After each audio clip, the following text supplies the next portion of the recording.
Salut à tous, ici Nicolas Fréret du média Distance Plus. Bienvenue dans le récap des plus du lundi 8 décembre 2025. Au sommaire de votre flash info du trail cette semaine, la 13e édition de la Transmartinique. Distance Plus était présent dans les Antilles. Vous entendrez les réactions des vainqueurs, deux grands champions de l'ultra trail français, Antoine Guillon et Manon Board. On reviendra aussi sur ce qui est sans doute la nouvelle du week-end. Il y aura un choc entre les deux grandes dames du trail à l'Hard Rock 100 au Colorado en juillet 2026. Les américaines Courtney Dauwalter et Katie Scheid. Le récap des plus vous est présenté, comme toujours, par Chloé Rebaudot. Salut Chloé. Salut Nico. On commence avec la Transmartinique, une traversée de l'île antillaise de 136 km et 5000 mètres de dénivelé positif. La star du trail Mathieu Blanchard, qui avait remporté l'épreuve en 2017, devait prendre le départ vendredi soir afin de conclure en beauté son aventure de plusieurs mois qui l'a amené à traverser l'océan Atlantique à la voile, dans le cadre de la Transat Café L'Or, aux côtés du skipper néo-zélandais Conrad Coleman. Malheureusement, il est tombé malade après son arrivée en Martinique et ses analyses de sang ont décelé une infection bactérienne. L'athlète a préféré renoncer à prendre le départ pour préserver sa santé. Je vous invite d'ailleurs à aller voir sur le compte Instagram de Distance Plus l'entrevue qu'il nous a accordée en exclusivité. Le départ a donc été donné sans lui et ce sont deux vétérans de l'Ultra Trail, Antoine Guillon et Cédric Chavet, qui se sont élancés sur ce parcours méga technique avec le statut de favori, Chloé. Et c'est Cédric Chavet, vainqueur en 2012, main dans la main avec Antoine Guillon et Patrick Board, qui a tout de suite pris les devants de la course. Il est ainsi resté en tête de la Transmartinique pendant les 90 premiers kilomètres, avant de faire une très mauvaise chute qui l'a diminué. Ralenti, il a fini par être rattrapé et doublé par son grand ami Antoine Guillon. Le quadruple vainqueur de la Transmartinique est venu s'imposer pour la 5e fois, après 18h46 d'efforts. Il était volontairement parti tranquille. Écoutez Antoine Guillon quelques heures après son arrivée. Il est au micro Distance Plus d'Aurore Tarenne. Alors cette course cette année était une édition un peu particulière. C'était sous le signe de la boue. Donc, on a été gâtés, on a eu une forêt qui était assez compliquée à traverser. En réalité, c'est un peu un jeu au départ, mais au bout d'un moment, c'est assez compliqué. C'était ça, un départ très compliqué, une traversée de jungle piégeuse et dangereuse aussi même. En tout cas, pour moi, qui m'a contraint à ralentir pour éviter de me faire mal, tout simplement. J'ai vite compris au fil des kilomètres, qui n'avançaient pas d'ailleurs, que c'était pas une bonne solution pour moi d'insister, d'essayer de lutter contre les éléments. Donc j'ai fait plus tranquille, de manière à pouvoir sortir de là indemne et m'attaquer à la grande partie de la course, qui est en fait de Saint-Joseph jusqu'à Sainte-Anne, qui fait 80 km. Et là, avec une variété de terrains, de sable, champ de canne, bananeraies explosées au soleil, la mangrove aussi, et être en mesure de pouvoir courir pas trop mal, quoi. Donc c'est ce que j'ai fait. Et ça a été super, parce que quand je suis sorti de la forêt, j'ai pu prendre mon rythme et courir, avoir une bonne allure, quasiment jusqu'au bout. Alors revenir sur cette épreuve, c'est possible, hein, je ne vais pas dire non, parce que là, la dernière fois, c'était il y a 9 ans et j'ai fini par y retourner. Et c'est possible, oui, avec des copains. Enfin, il faut une occasion, quoi. Comme là, cette année, avec des amis, c'était sympa. Si l'occasion se représente, c'est pas impossible. C'est agréable en fin d'année.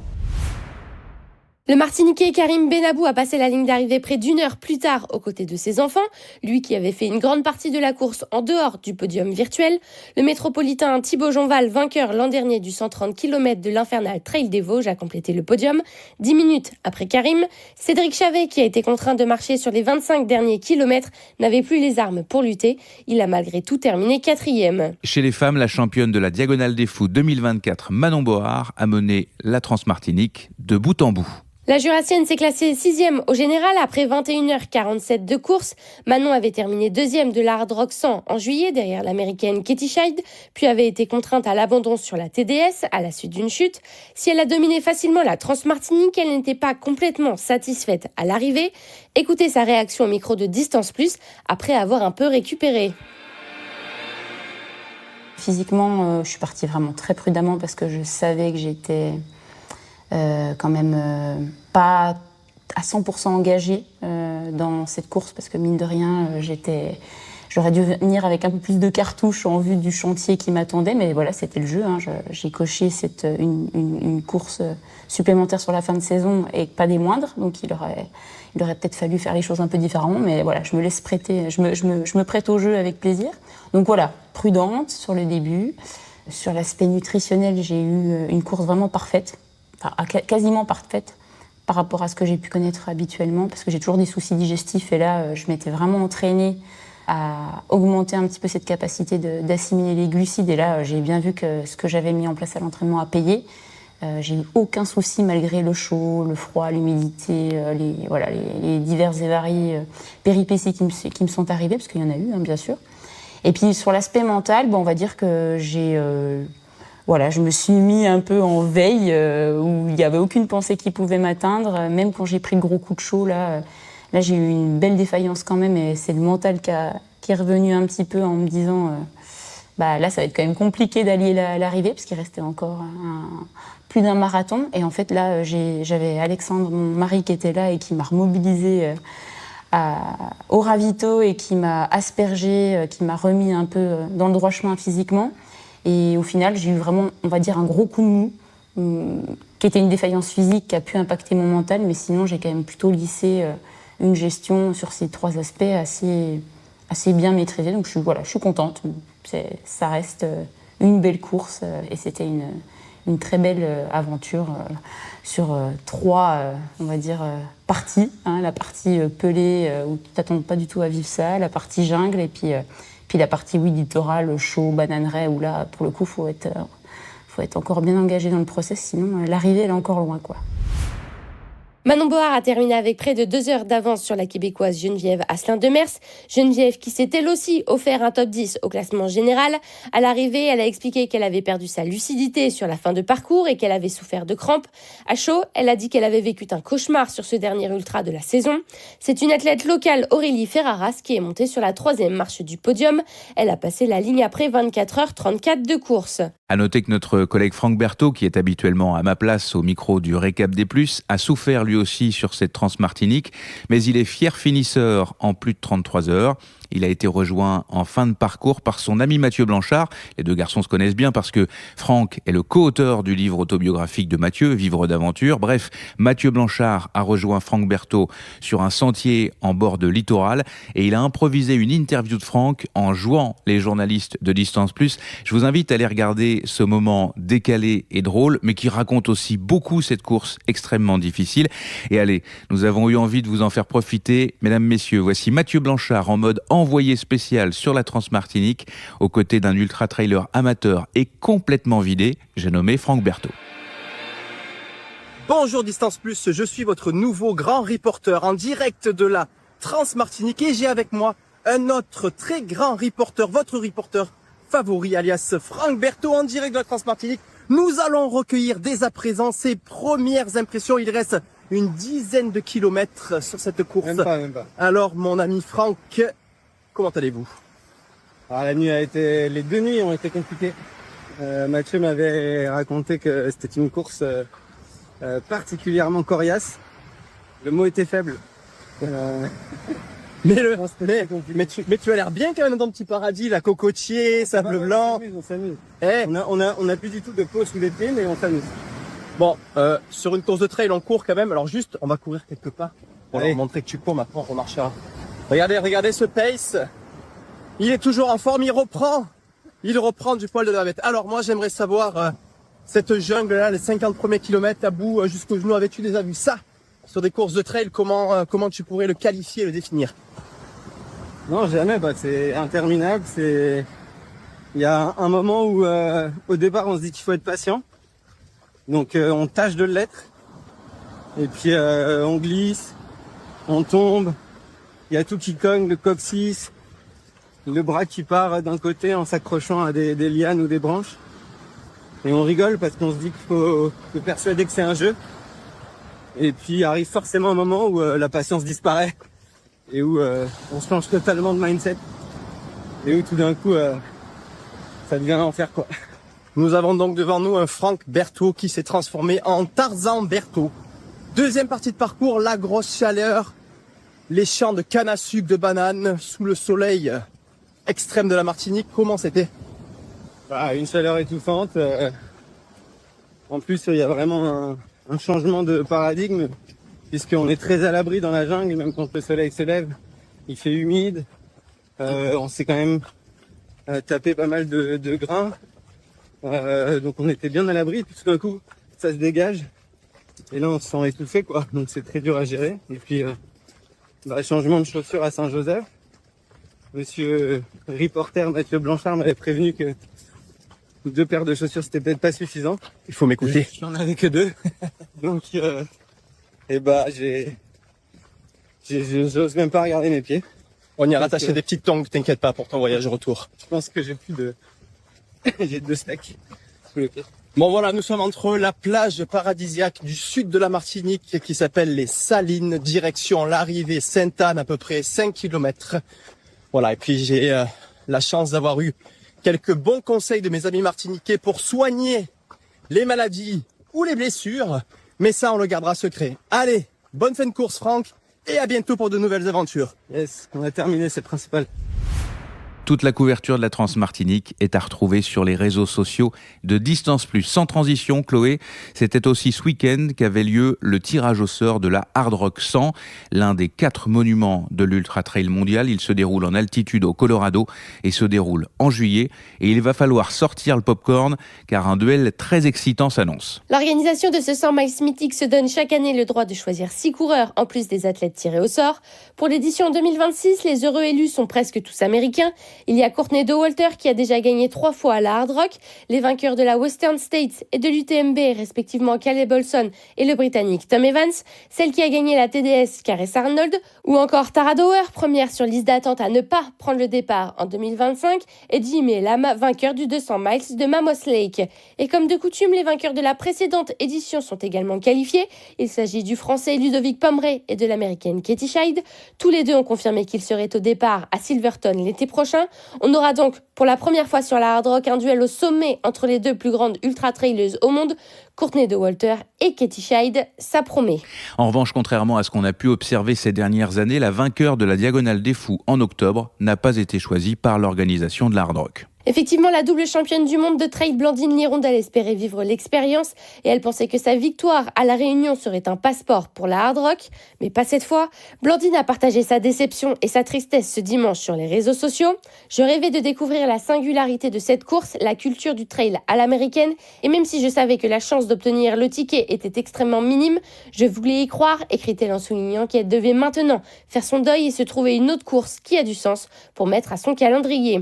En Thaïlande, suite et fin du Chiang Mai by UTMB qui avait commencé le week-end précédent, Chloé, c'est l'événement majeur du circuit UTMB World Series en Asie, ce qui veut dire que les top 10 des courses de 50, 100 et 160 km sont directement qualifiés pour l'UTMB ou les courses de l'UTMB en août prochain. Sur le 100 miles, ça notait tout d'abord la 2e place de la vainqueur de la TDS 2025, l'américaine Caress Arnold, qui est venue au bout de ses 168 km et 8100 mètres de D+, en 24h33, soit près de 2 heures derrière la gagnante du jour, la russe Antonina Lushina. C'est aussi un russe, Alexei Berezhnev, qui a remporté la course masculine. Sur l'épreuve de 100 km, le portugais Miguel Arsenio, déjà vainqueur du 39 km la semaine passée, l'a emporté. Le russe Dmitry Mityayev, 2e de l'Ultra Trail Cape Town, il y a 2 semaines, a pris la 3e place. Sa conjointe Ekaterina Mityaeva a elle terminé 2e et 8e au classement général. La népalaise Sunmaya Buddha, qui l'avait emporté en Afrique du Sud à Cape Town, a fini au pied du podium. Et sur le 50K, une course de 56 km et 2400 mètres de dénivelé positif. C'est encore la Suissesse Maud Matisse qui a levé les bras sur la ligne d'arrivée devant l'américaine Robin Lesch et la chinoise Lei Yen. Le week-end précédent, Maud Matisse avait gagné le 39 km. L'Espagnole Nayara Irigoyen, que l'on est habitué à voir sur le circuit skyrunning, a pris la 4e place. L'américaine Tara Dower s'est classée 5e. Chez les hommes, le chinois Guangfu Meng, 6e de la CCC, l'a emporté devant la star du trail japonais Rui Ueda et l'américain Hayden Knox, 2 mois après sa victoire sur le 100 miles du Kodiak Ultramarathons by UTMB. Il a terminé 5 petites secondes devant son ami et partenaire d'entraînement Coleman Cragun, qui l'a remercié pour l'avoir poussé à donner le meilleur de lui-même sur cette course.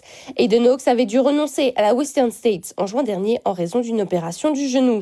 Le Chiang Mai Thailand by UTMB était la dernière épreuve du circuit UTMB World Series 2025. L'édition 2026 s'élancera en janvier sur l'Arc of Attrition au Royaume-Uni. Depuis Roquefort-sur-Soulzon, Bastien Jalbert est venu accrocher la première place du 66 km et 2300 mètres de D+, lui qui a cette année terminé 3e du 87 km du Luchon-Aneto Trail et du format marathon du Tarn Valley Trail. Il a devancé de 6 minutes Aurélien Escolano, tandis qu'Alexis Baron a complété le podium. L'Italienne Chiara Casari l'a emporté avec 21 minutes d'avance sur Louane Lebrun et Asma Rock. Le 35 km de l'hivernal a été remporté par Léopold Fauchier, 8e du marathon d'Écosse en 2024, et Mathilde Sagne. Guylain Cordès et Laurent Serrin se sont adjugés le 26 km. On passe au trail de Gruissant dans l'Aude qui était qualificatif pour les championnats de France, tout comme la Transmartinique d'ailleurs, soit dit en passant. Le 50 km et 1600 mètres de D+, a été remporté par Valentin Bénard, 2 semaines après sa deuxième place sur le même format du Bariloche by UTMB en Argentine. Chez les femmes, c'est Laure Paradon, 4e du Grand Trail des Templiers mi-octobre, qui s'est imposée. En Bretagne, c'était le week-end d'une épreuve emblématique des Côtes d'Armor, le Ménestrail, 7e et dernière étape du West Trail Tour 2025. Le format ultra et ses 104 km est revenu à Maxime Jaouen, déjà vainqueur du Bretagne Ultra Trail cette année et 5e du 100 miles du Nice Côte d'Azur by UTMB. Il était suivi 3 petites minutes derrière par Freddy Prigent. Dany Le Sergent, 10e du Grand Raid des Pyrénées et 4e de la Transobrac, l'a emporté chez les femmes. Le 54 km a été remporté par Benjamin Martinez et Solène Michel. Marine Carton et Gaëlle Lebellec ont triomphé sur le 34 km. Enfin, le 24 km, qui reprend le nom de la course, a été remporté par le Morbihanais qui vit désormais en Haute-Savoie, Mélène Lepalab et Anaïs Duval.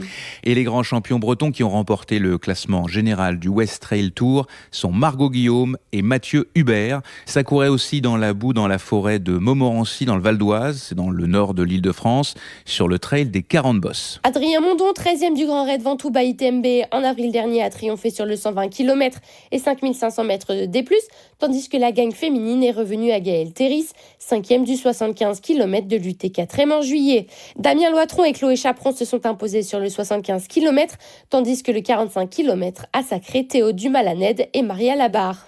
On termine avec une petite rafale d'infos en bref, Chloé. Kylian Jornet a profité du tirage au sort de la Western States pour annoncer qu'il serait de retour en Californie en 2026 sur le plus vieux 100 miles de la planète. Il avait terminé 3e en juin dernier. Il était déjà donc qualifié, tout comme le top 10, mais il a confirmé qu'il honorerait cette invitation. À noter que John Kelly, triple finisseur de la Barclay, sera également au départ. La championne de la Western States 2025, Abby Hall, a gagné un trail de 80 km devant tous les hommes. C'était au McDowell Mountain Frenzy Trail Runs en Arizona. La Française Marilyn Nakache a elle aussi mis au défi les athlètes masculins sur le 100 km de la Maxi Race de l'île de Madère. Elle a gagné la course et terminé au pied du podium au classement général. Au Québec, le défi des couleurs, qui a organisé ces 2 dernières années le championnat canadien de course en montagne, a annoncé qu'en octobre 2026, c'est la grande finale du circuit de la Coupe du Monde de course en montagne qui se déroulera sur les pentes du Mont-Sainte-Anne, près de Québec, dans le cadre du populaire événement de trail. Ce sera une première au Québec, au Canada, mais aussi à l'échelle de l'Amérique du Nord. Le circuit sous égide de la World Mountain Running Association fera par ailleurs étape en France dans le cadre du Vauban Mountain Trail à Briançon. Toujours au Québec, le gala de la Racine d'Or 2026 se tiendra le 21 mars prochain, comme cette année, à Lac-Beauport, dans la région de Québec. Cette soirée célèbre, au-delà des performances, la communauté québécoise de la course en sentier. Sur route, il y avait ce week-end le rapide marathon de Valence en Espagne. C'est le Kenyan John Korir, déjà vainqueur à Boston cette année, qui a remporté l'édition en 2h02.24, tandis que sa compatriote Joyceline Jepchogé l'a emporté en 2h14 tout pile. Le meilleur performeur français est Félix Bourg en 2h06.41. Inès Amoudi est la première tricolore à avoir franchi la ligne après 2h27.36 de course. Anaïs Kemener a terminé en 2h37.48. Le trailer français Guillaume Tiffen a battu son record personnel. Il a couru en 2h19.25. Aux États-Unis, la meilleure ultra-traileuse de tous les temps, Courtney Dowater, a elle aussi couru un marathon. Le marathon international de Californie qu'elle a bouclé en 2h38.56. Son compatriote Christian Allen a quant à lui couru en 2h09.57. Une sacrée perf, il s'est d'ailleurs classé 3e. Voilà, c'est tout pour nous cette semaine. À suivre le week-end prochain le Morzine Winter Trail en Haute-Savoie, la Sibérienne en Isère ou encore le Trail de la Turbie dans les Alpes-Maritimes. Salut! Merci Chloé et bonne semaine. Quelques recommandations avant de vous laisser. Retrouvez la couverture journalistique de la Transmartinique grâce à nos reporters D+, sur le terrain. Et puis d'une manière générale, du contenu tout frais est ajouté chaque jour sur ce compte Instagram. Abonnez-vous gratuitement à notre newsletter Extra D+. C'est un prolongement de ce récap D+. Vous avez 3 courts articles chaque semaine, signés Franck Berthaud, à lire en 5 minutes maximum. Allez jeter un œil, c'est du bonbon. Écoutez le podcast La Bande AD+. Si vous avez manqué le dernier épisode, c'était un débrief de la Saint-Élion. Il vaut son pesant de cacahuètes avec notamment un formidable échange entre Sylvain Cachard, Virgile Morizet et Adeline Martin. Le talk show du trail est une émission en partenariat avec Miles République, NAC, Run Motion Coach et Wise. Nous vous recommandons aussi vivement le podcast PC Course de Mélissa Mergoal avec Solène Guérin, une ultra-traileuse qui se bat contre un cancer et qui n'a pas voulu cesser de courir. Si vous voulez une bonne dose d'inspiration, courez l'écouter. Un dernier mot pour vous dire qu'il est encore temps de bénéficier d'une promo sur la boutique en ligne des Frontales Gollum, qui était partenaire de Distance Plus durant la Saint-Élion. Pour l'achat d'une Gollum et de 2 batteries, la 2e batterie est offerte avec le code D+, DPLUS en lettres capitales. Attention, pour que le code fonctionne bien, pensez à choisir un pack Gollum avec 2 batteries. Le récap D+, est réalisé par Clément Lenné. Le design sonore est signé Alexandre Ferreira. À plus et bonne semaine à tous.